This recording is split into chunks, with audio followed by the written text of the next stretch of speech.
The research station behind her glowed like a beacon against the white expanse, its generators humming steadily in the 40-degree-C night. She wasn't supposed to be out here alone. Protocol demanded a full security team when venturing into Shadowcat territory, but the distress signal had been too urgent to wait. Her modified scanner picked up the creature's heat signature 3 kilometers northeast, weak, erratic, dying.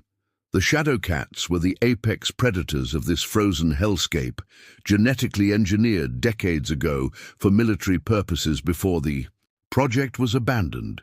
Standing nearly 4 meters tall with retractable claws that could slice through titanium, they possessed intelligence that rivaled human cognition and a hunting instinct that made them nearly unstoppable. Most governments had standing kill orders for any Shadowcat encountered. Elena had spent 5 years studying them from a distance, watching their pack behaviors through remote cameras. She'd seen their surprising gentleness with their young there, complex communication patterns, their mourning rituals for fallen members. Tonight, one of them needed help, and she couldn't turn away. The snow crunched beneath her boots as she followed the scanner's ping deeper into the forest. Her breath formed crystalline clouds that dissipated quickly in the Arctic air. Every shadow could hide death. Every sound might herald an attack, but Helena pressed forward. She found him in a clearing surrounded by ancient birch trees, their white bark ghostly in the moonlight. The massive Shadowcat lay on his side, his normally midnight black fur matted with blood and ice. A military snare had caught his rear leg, the high-tension cables cutting deep into muscle and bone. His golden eyes tracked her movement as she approached, but he didn't growl or bare his fangs. Instead, he made a sound she'd never heard before, a low, keening whimper that spoke of pain beyond the physical. Elena knelt just outside his reach, her hands steady despite her racing heart. "Easy, big guy," she whispered, her voice barely audible over the wind. "I'm going to help you."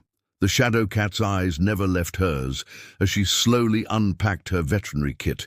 His breathing was labored, creating small puffs of steam that caught the moonlight. Elena could see the intelligence behind his gaze, the calculation of threat versus hope. He was making a choice, trust the small human or die alone in the snow. For 20 minutes, she worked in careful silence, using plasma cutters to slice through the snare's cables while injecting local anesthetic around the wound. The Shadowcat remained perfectly still, his massive claws retracted, his powerful jaws relaxed.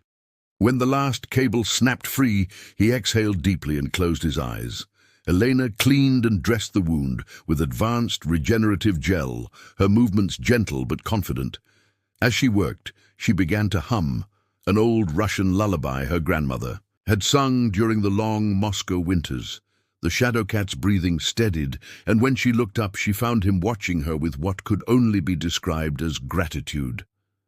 As dawn broke over the Siberian landscape, painting the snow in shades of pink and gold, Elena gathered her equipment. The Shadowcat struggled to his feet, testing his bandaged leg. He looked at her for a long moment, then did something unprecedented in all recorded encounters with his species. He bowed his massive head and touched his nose gently to her gloved hand. Elena felt tears freeze on her cheeks as she realized she had just witnessed the beginning of something extraordinary.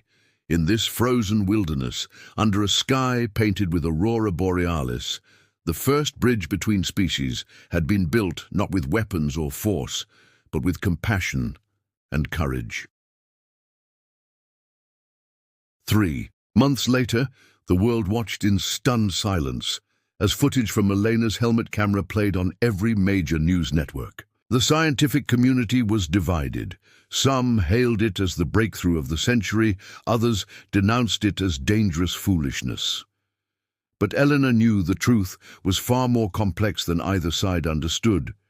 She stood now in the observation deck of the newly constructed research facility Delta, built specifically to study human Shadowcat interactions. The compound sat in a valley surrounded by the same Siberian forests where she'd first encountered Coda. the name she'd given the scarred shadow cat who had become her unlikely partner. Below, in the expansive outdoor enclosure designed to mimic the natural habitat, Coda moved with fluid grace despite his healed leg. He wasn't alone. 3 other shadow cats had gradually approached the facility over the past weeks, drawn by something they sensed but couldn't yet understand. Dr. James Chen, the facility's xenobiologist, joined Elena at the observation window. His initial skepticism had slowly given way to cautious optimism as he witnessed behaviors that defied everything they thought they knew about these creatures. "The pack dynamics are completely different when you're involved," he observed, pointing to where Coda was engaged in what appeared to be a teaching session with the youngest shadow cat, a female they'd nicknamed Luna. "In the wild, they're territorial, aggressive, solitary hunters, but around you, they're showing their true nature," Elena finished. "The military programming was just an overlay, James. Underneath, they're still capable of forming bonds, of trust, of—" She paused, searching for the right word. "Love." As if summoned by her words, Coda looked up toward the observation deck. Even through the reinforced glass, Elena could feel the connection between them, an understanding that transcended species barriers. He made a low, chirping sound, almost like a cat's purr, but deeper, more resonant.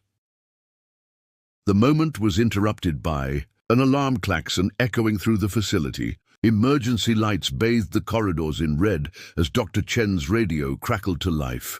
"Containment breach in Sector 7. Unknown hostile creatures approaching from the North Ridge." Elena's blood ran cold. Sector 7 housed the facility's most dangerous specimens, a pack of feral shadow cats captured after they'd killed an entire military patrol. Unlike Coda and the others, these creatures had never shown any sign of their original intelligence, driven mad by years of genetic manipulation and combat conditioning. Through the observation window, she could see the 4 ferals racing across the snow toward the main enclosure. Their eyes glowed red with cybernetic implants, their movements mechanical and predatory. They had been engineered as perfect killing machines, and now they were heading straight for Coda's pack. "Evacuate the enclosure," Chen shouted into his radio, but Elena was already running toward the access tunnel. "Elena, no! The protocols!" "Screw the protocols," she called back, her hand already on the airlock controls. "They'll tear Coda and the others apart." She burst into the enclosure just as the ferals crested the ridge. Coda immediately positioned himself between Elena and the approaching threat, his hackles raised, a warning growl rumbling from his chest. Luna and the other 2 shadow cats flanked him, their usually gentle demeanor replaced by fierce protectiveness. The ferals descended like a black avalanche, their augmented muscles propelling them at impossible speeds. Elena drew her plasma rifle, knowing it would do little against creatures designed to shrug off military-grade weapons. But she wouldn't run, not when Coda had trusted her enough to let her into his world. The battle was brief but savage. The ferals attacked with mechanical precision, their movements coordinated by military AI implants. But Coda's pack fought with something the ferals had lost: heart. They protected each other, communicated through subtle signals, and above all, they shielded Elena from harm. When the last feral fell, its cybernetic implants sparking in the snow, Coda limped over to Elena. He was wounded but alive, his golden eyes soft with something that might have been pride. As the other shadow cats gathered around them, Elena realized that what had just happened would change everything. In protecting her, Coda and his pack had proven that the bond between human and shadow cat wasn't just possible. It was powerful enough to overcome even the darkest conditioning. The footage from the security cameras would soon reach government officials, military commanders, and scientists around the world. The age of fear was ending. The age of partnership had begun. 6 months after the incident at research facility, Delta, Elena found herself standing in the most unlikely diplomatic venue in human history, a converted aircraft hangar in northern Canada, hastily transformed into a meeting space that could accommodate both human delegates and their massive Shadowcat companions. The world had changed dramatically since the footage of the facility battle went viral. Military units reported Shadowcats approaching their bases not with hostility, but with what could only be described as curiosity. Wild packs began exhibiting coordinated behaviors that suggested they were communicating across vast distances. Most shocking of all, several governments reported that their captive Shadowcats had stopped displaying aggressive behaviors entirely, instead showing signs of depression that only lifted when human caretakers spent time with them. Elena adjusted. Her translation device, a breakthrough technology developed by combining human neural mapping with Shadowcat bioacoustics. Dr. Chen had proven that the creatures possessed a complex language of subsonic frequencies, body movements, and even pheromone releases. The device wasn't perfect, but it allowed for basic communication. Around the hangar, an unprecedented gathering was taking place. Military officials from 12 nations sat at tables positioned respectfully near the platforms where their Shadowcat counterparts rested. Each pairing had been carefully arranged, based on months of gradual introduction protocols that Elena had helped develop. General Maria Santos of the Brazilian Armed Forces sat beside Tempest, a scarred veteran of the Amazon conflicts whose amber eyes held depths of intelligence that still made hardened soldiers uncomfortable. Russian Colonel Dmitry Volkov had formed an unlikely bond with Frost, an elderly female whose white-tipped fur spoke of decades surviving in the Siberian wilderness. But the most remarkable sight was at the center of the hangar, where Coda lay regally on a raised platform beside Elena's chair. As the de facto leader of the Shadowcat delegation, he commanded respect from both species through his calm presence and unmistakable intelligence. Elena activated her translation device and stood to address the assembly. "We gather today not as enemies learning to coexist, but as partners acknowledging what has always been true, that intelligence and emotion transcend the boundaries of species." Coda rose beside her, his massive form casting shadows across the assembled delegates. He began with the low, harmonic sounds that the device translated into human speech.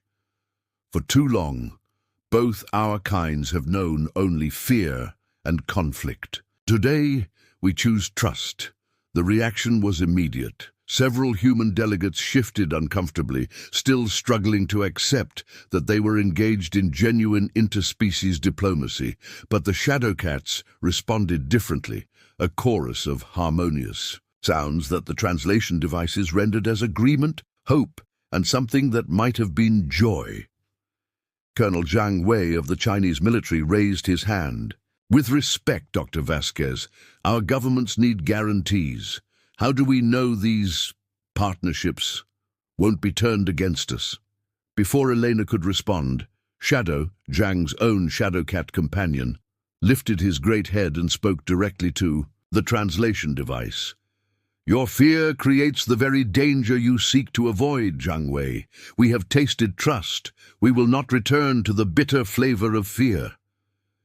The profound wisdom in Shadow's words created a moment of absolute silence. Elena could see the shift happening in real time, the moment when career military officers began to truly understand that they weren't negotiating with trained animals, but with a sapient species that had chosen to forgive humanity's past mistakes. Over the next several hours, they established the framework for what would become known as the Interspecies Cooperation Accords.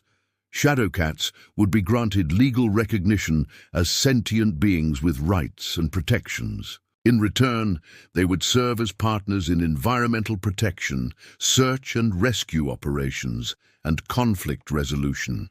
roles that played to their natural strengths while channeling their abilities toward constructive purposes. The most emotional moment came when General Santos stood to speak about her own journey. 3 months ago, I would have shot Tempest on sight, she admitted, her voice thick with emotion. Today, she saved my daughter from a climbing accident in the Andes. The trust between us didn't happen overnight. It was built through shared experiences, mutual respect, and the recognition that courage comes in many forms. As the formal proceedings concluded, Elena watched the delegates, both human and Shadowcat, mingling freely throughout the hangar. Conversations were happening in mixed groups, with translation devices facilitating understanding, while body, language, and shared experience built deeper connections. Outside the hangar, the aurora borealis painted the sky in brilliant greens and blues, as if nature herself was celebrating this historic moment. Eleanor stepped into the crisp air with Coda. Beside her, both of them gazing up at the celestial display. "This is just the beginning," she said softly, knowing that Coda understood her words even without the translation device. He rumbled his agreement, then added something that the device rendered as, "Today, former enemies became friends. Tomorrow, friends become family."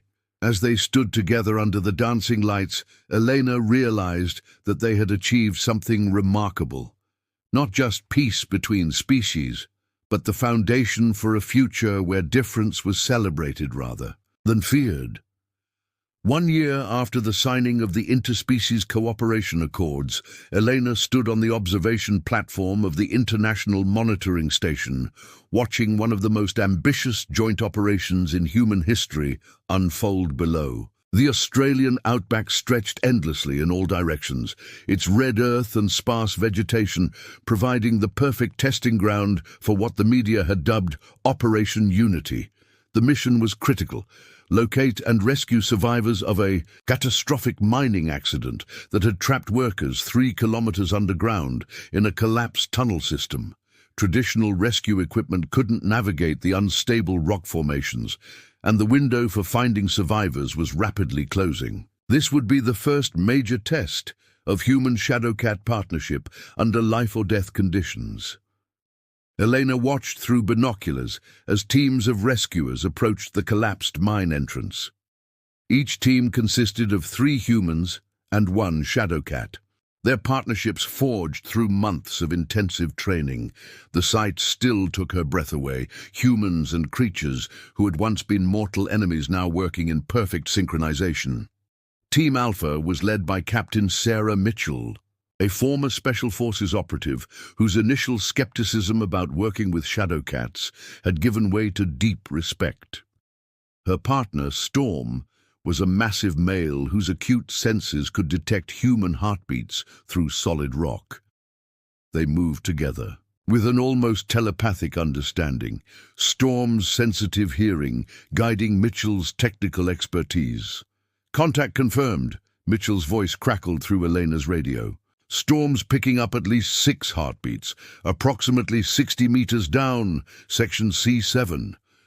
Dr. Chen joined Elena on the observation platform, his tablet displaying real-time biometric data from both human and Shadowcat team members. "The stress levels are remarkable," he observed.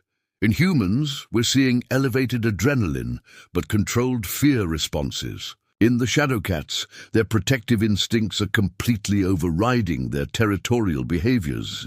Elena nodded, remembering her own early research. In the wild, Shadowcats were notoriously claustrophobic, avoiding enclosed spaces that might limit their mobility.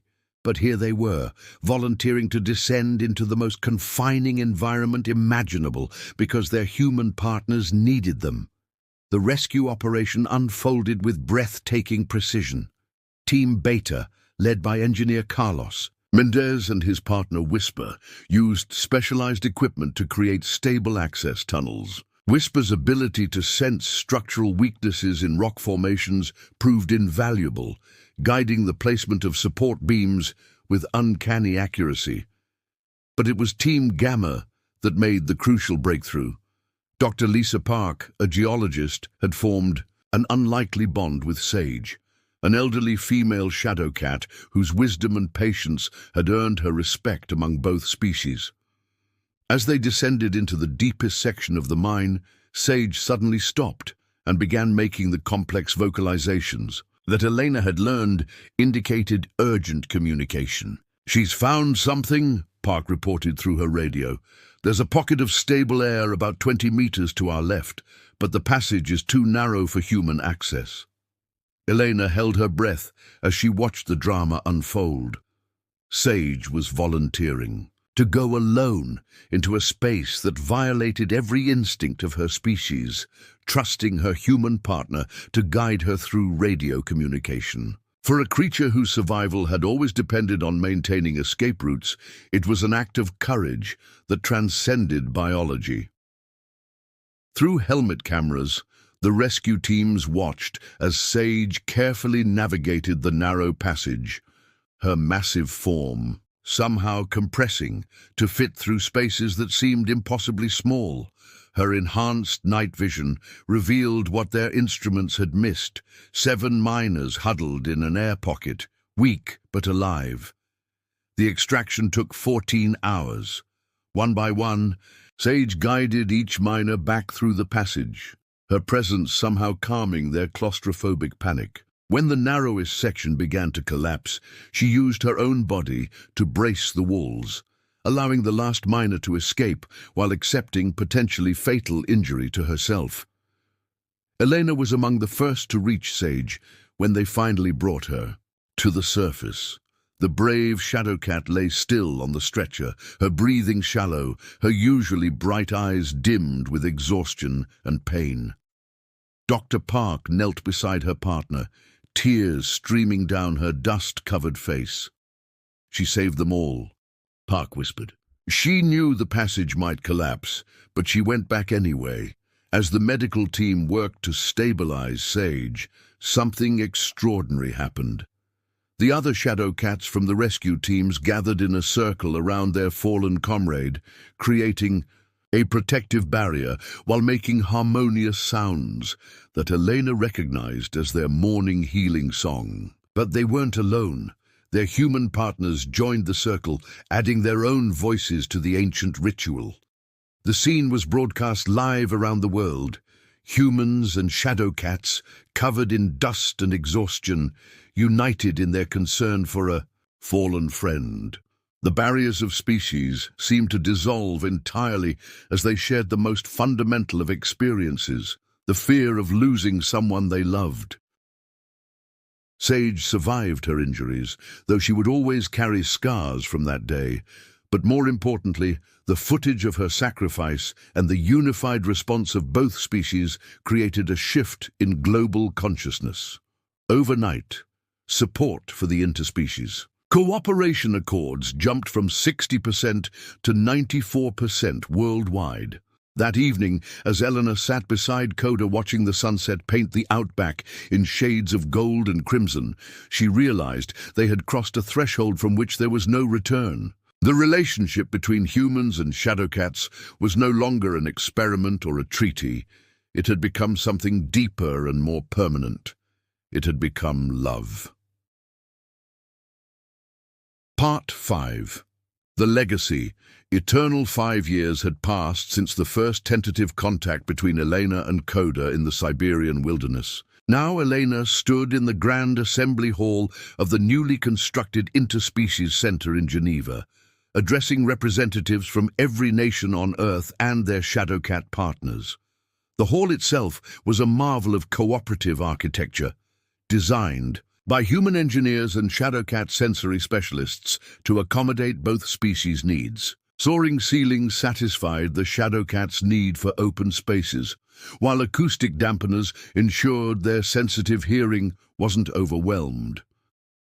The morning sunlight streamed through specially designed windows that provided optimal lighting for human vision while creating the subtle shadows that made shadowcats feel secure. Elena looked out at the assembled delegates with wonder. What had begun as a desperate act of compassion in a frozen forest had grown into a transformation of two civilizations. Children born after the signing of the Accords were growing up in a world where the sight of humans and shadow cats working together was completely normal. Schools taught interspecies communication alongside traditional languages. Young people competed for spots in the prestigious Joint Service Corps, where they could train alongside Shadowcat partners for careers in everything from medical rescue to environmental protection. Beside her on the stage, Coda had aged gracefully, his midnight fur now touched with distinguished silver around his muzzle. His presence commanded respect from the assembly, not as a tamed animal, but as a revered elder whose wisdom bridged two worlds. Today marks the 5th anniversary of formal cooperation between our species, Eleanor began, her words translated simultaneously into dozens of human languages and Shadowcat harmonic frequencies. But we're not here to celebrate the past. We're here to look toward a future that our children, both human and Shadowcat, will inherit. She gestured to the holographic display behind her, showing images from around the globe. In the Amazon rainforest, human researchers and Shadowcat guides work together to catalog biodiversity and protect endangered ecosystems. In the mountains of Nepal, joint rescue teams had saved hundreds of climbers and villagers from avalanches and earthquakes. In urban centers worldwide, Shadowcat human pairs served as peacekeepers, their very presence discouraging violence through the power of their bond. But perhaps the most remarkable development, Elena continued, has been the emergence of the 3rd generation. The hologram shifted to show something that still filled Elena with wonder. Young Shadowcats and human children playing together in specially designed parks, their games involving complex cooperation that neither species could have achieved alone. These children were growing up truly bilingual, equally comfortable with human speech and Shadowcat harmonics. Dr. Chen, now the Director of Interspecies Relations, approached the podium to share the latest research findings. What we're witnessing isn't just cooperation, he explained. It's evolution in real time. Both species are adapting to each other's presence in ways that benefit everyone. Human empathy responses have increased by 40% in partnered individuals. Shadowcat social behaviors have become more complex and nuanced. We're quite literally becoming better versions of ourselves. The most touching moment came when Luna, the young female Shadowcat who had been among the first to join Coda at the research facility, approached the microphone with her human partner, Dr. Maria Santos Jr., General Santos's daughter who had chosen to follow in her mother's footsteps. Speaking in perfect unison, their voices harmonizing in a way that made everyone in the hall feel the depth of their connection. They said, "We represent the future that our parents dreamed of but couldn't quite imagine. We don't remember a time when our species were afraid of each other.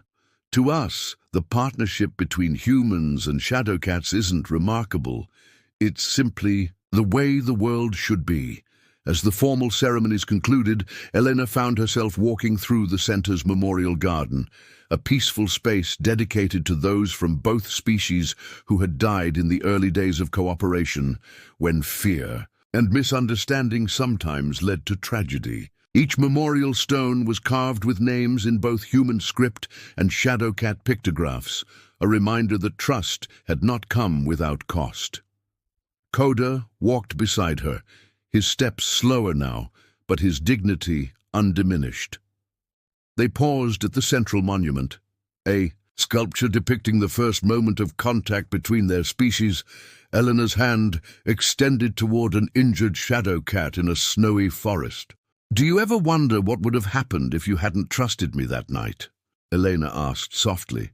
Coda's response came not through the translation device, but in the wordless communication they had developed over years of partnership.